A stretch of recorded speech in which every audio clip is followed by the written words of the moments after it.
This first story comes from a girl named Jessica. This happened in late 2019, just outside of Portland, Oregon. Jessica was 22, a college student trying to make extra rent money. She picked up a gig for a wealthy family, the Hendersons. They lived in one of those massive, modern houses in the hills, lots of glass surrounded by thick pine trees.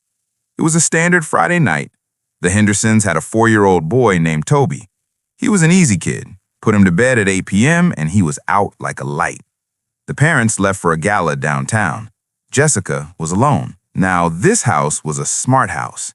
Everything was connected to an iPad in the kitchen.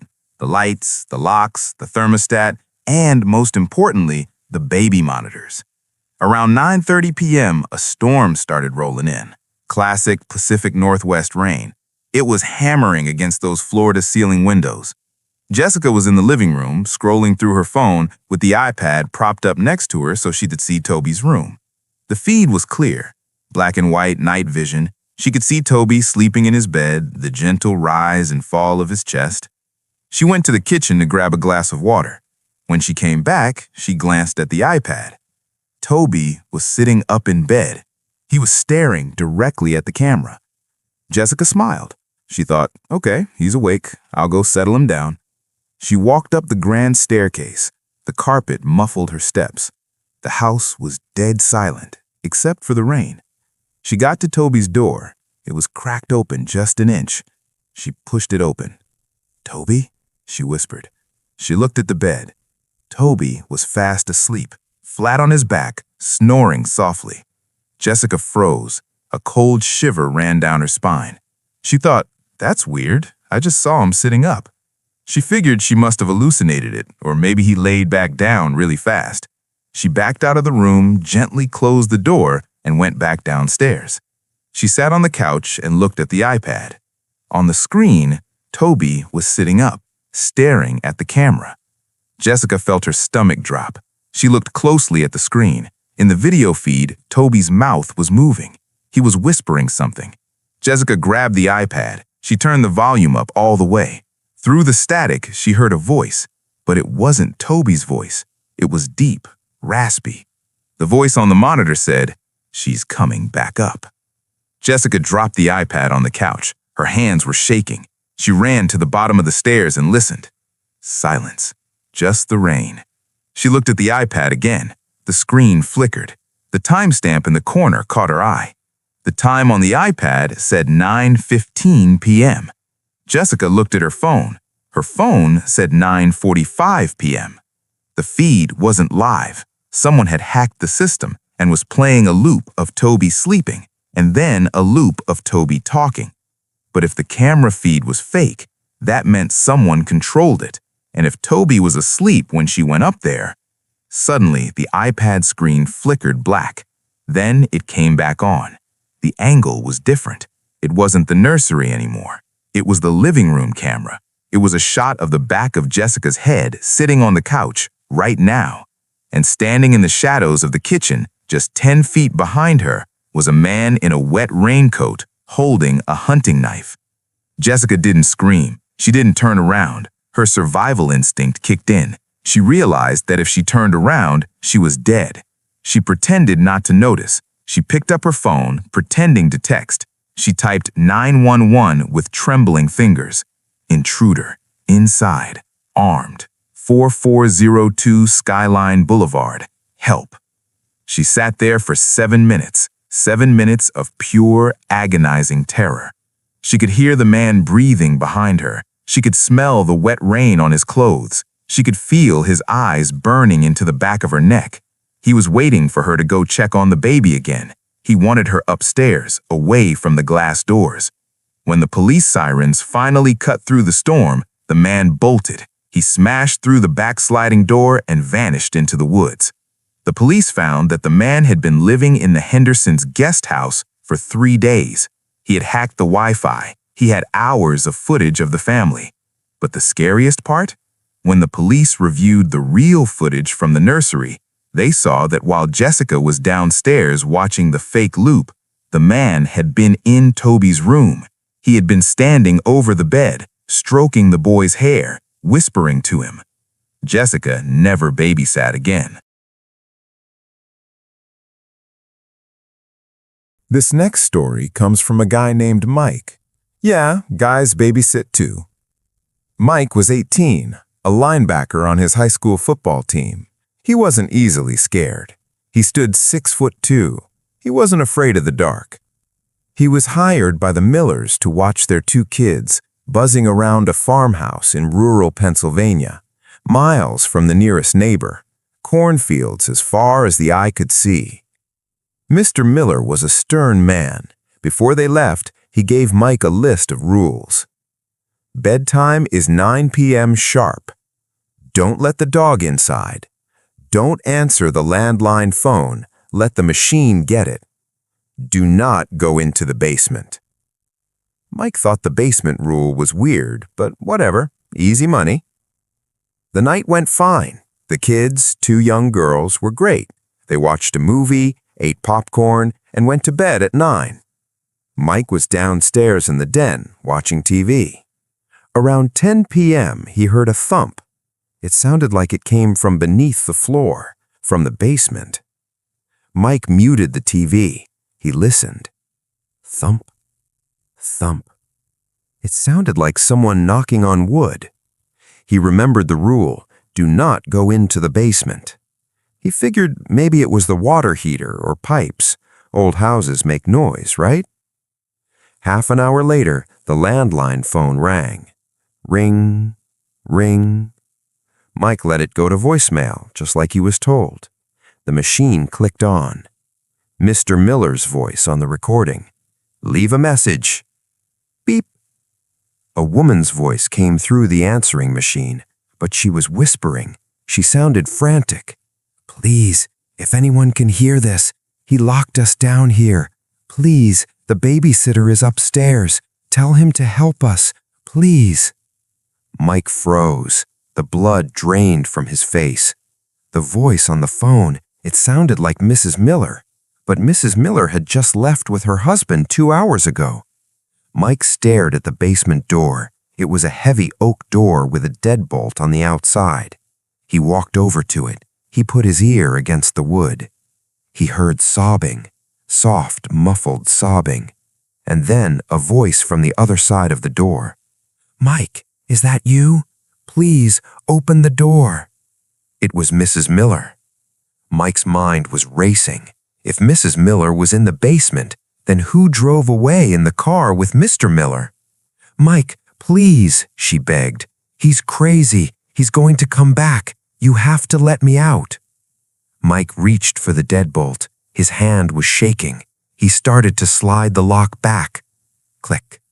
Just as he was about to turn the knob, his cell phone buzzed in his pocket. He pulled it out.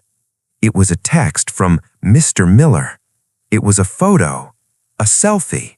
Mr. and Mrs. Miller, smiling, holding cocktails at a restaurant. The timestamp was now. Mike looked at the photo, then he looked at the door. If Mrs. Miller was at the restaurant, who was in the basement? He heard the voice behind the door change. The crying stopped instantly. The voice dropped an octave. It became cold, mocking. You checked your phone, didn't you, Mike? Mike backed away. The knob on the basement door started to rattle violently. Bam, bam, bam. Something massive was throwing itself against the wood. The wood splintered. Open the door, Mike. I want to play. Mike didn't wait. He ran upstairs, grabbed the two girls out of their beds, one under each arm, and sprinted out the front door. He didn't stop running until he reached the main road a mile away. When the police arrived, the basement door was ripped off its hinges. The basement was empty. But on the walls, scratched into the concrete, were hundreds of names. And right at the bottom, freshly carved, was Mike. The police found a tunnel in the back of the basement, leading out to the cornfield. Whoever or whatever was down there had been living under the house for years. They knew the family's schedule, they knew the rules, and they knew how to mimic voices perfectly. The Millers moved out the next day. They never found the person.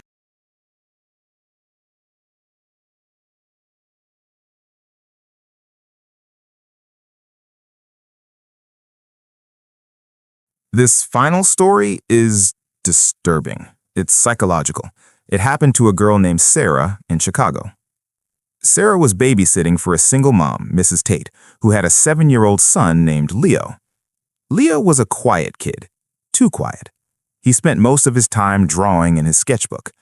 Mrs. Tate worked the night shift as a nurse. She told Sarah, "Leo has an active imagination. If he talks about the smiling man, just ignore him. It's his imaginary friend." Sarah nodded. Got it. Around 11 p.m., Sarah was in the kitchen making tea.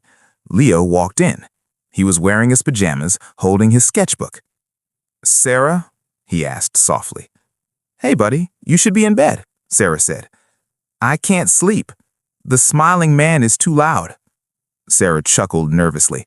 "Well, tell him to be quiet." Leo looked up at her with big, serious eyes. "I can't. He's not in my head, Sarah. He's in the hallway." Sarah felt a chill. The apartment was a long railroad-style layout. A long, dark hallway connected the living room to the bedrooms. "Leo, there's no one here. Go back to bed." Leo held up his drawing. "He wants to meet you." The drawing was crude, done in black crayon.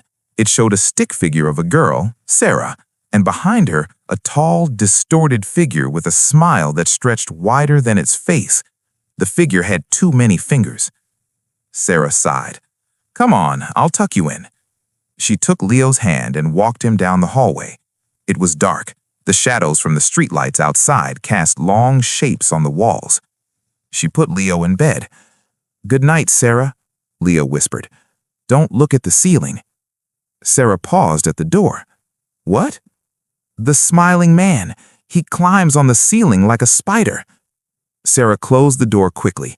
Kids are creepy, she told herself. She went back to the living room and turned on the TV to distract herself. About 20 minutes later, she heard a sound. Tap, tap, tap. It was coming from the window. Sarah lived on the 4th floor. There was no balcony. She looked at the window. The curtains were drawn. Tap, tap, tap.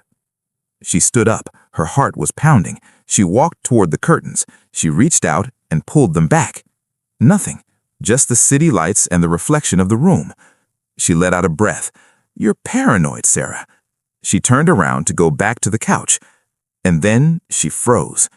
In the reflection of the window, she saw it. Behind her, in the hallway entrance, a face.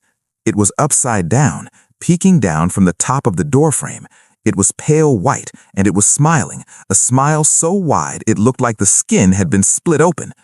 Sarah spun around. The hallway was empty. She grabbed a kitchen knife. "Who's there? I'm calling the police." Silence. Then, from Leo's room, she heard a scream. Sarah didn't think. She ran. She sprinted down the hallway, knife in hand. She burst into Leo's room and flipped on the light. Leo was sitting in the middle of the floor, crying. "He told me to scream. He told me to scream so you would come in here." "Who? Where is he?" Sarah yelled, spinning around. Leo pointed a shaking finger at the closet. The door was slightly ajar. "He's in there." Sarah approached the closet. She could hear breathing, heavy, wet breathing. She kicked the door open, raising the knife. It was empty, but on the floor of the closet was a vent. The grate had been screwed and moved aside.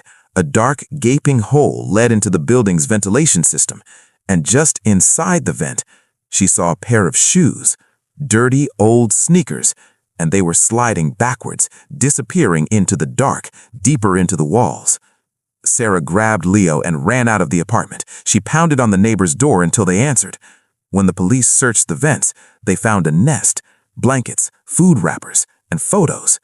Photos of Sarah, photos of Mrs. Tate, photos of Leo sleeping, and hundreds of drawings of people with their mouths cut open.